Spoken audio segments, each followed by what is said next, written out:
Hello, I'm Dr. James Bogash, publisher of Modern Healthness and owner of Life Care Chiropractic. I'm going to talk just a few minutes today about the ketogenic diet, which it's really been the craze for the past couple of years. However, the ketogenic diet has been around for many years in the seizure community. Considering that I have a book on migraines and epilepsy, this is something I've been very familiar with for a very long time. If you remember when the ketogenic diet really hit higher popularity was during the Atkins phase. Unfortunately, many people promoting the Atkins threw three things in that are not conducive to long-term health. One was artificial sweeteners. Almost every Atkins branded product had some form of sucralose, or other artificial sweetener in it. Also very heavy on animal fat and dairy. Though none of those things are conducive to good health. Adding those in as part of a ketogenic diet is never the way it was designed to do. Ketogenic diet is most often about taking in healthier fats and the right type of healthier fats, and making sure that the proteins you take in are high quality proteins. Dairy does not qualify, neither does saturated fat or heavy saturated fat from traditional, conventionally grown pigs and cows. So if we're going to look at the ketogenic diet, which can be a very powerful tool when done properly, as mentioned, it was one of the earliest treatments known for seizures, long before medications came into play. It was also, and still remains, one of the most powerful tools for managing seizures. However, it is usually last on the list as a recommendation rather than first on the list.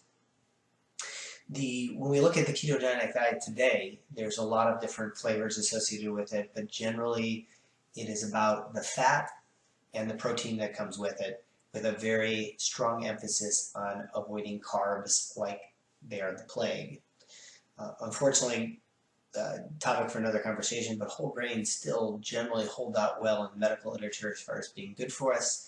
There are some people that would disagree with us, but the right types of whole grains done in the right amounts are conducive to good long-term health. So when we talk about the ketogenic diet, most of what I have learned actually comes from diets for epilepsy Facebook groups. The reason is because those are usually populated by moms whose children have seizures. You will never find anybody more determined to do the right things for themselves or a patient diet-wise than a mom with a child who has seizures.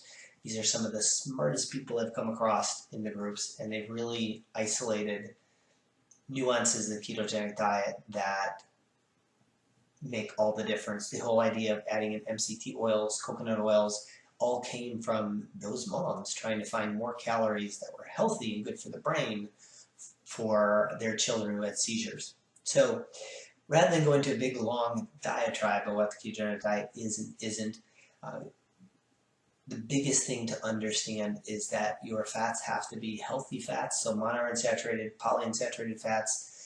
Eating avocados and macadamia nuts like they're going out of style, those are probably the two principal foods that are the poster child for ketogenic diets. They also have relatively low protein content. They are both plant-based, not animal-based. If you're going to eat any animal-based proteins, you're going to need to make sure that they are as close to organic and grass-fed throughout the entire life cycle. So none of this grain-finished stuff. So be careful when you're spending that grain finish. They completely undo all the healthy aspects of grain feeding. Then you think you're getting from buying grain-fed or grass-fed beef, but when they grain finish it, they completely alter the fatty acid content, omega-3, omega-6 ratios. So making sure that you're taking in high-quality proteins, ideally plant-based proteins when possible, and your fat content should be as close to avocados and macadamia nuts as possible. I will never be a big fan of dairy. I know a lot of ketogenic diets are very heavy in butter and cottage cheese and creams. the medical literature is loaded with research on how animal proteins, and dairy in particular, is not good for our health. So as long as we take those into account, the ketogenic diet can be a powerful tool for managing long-term health.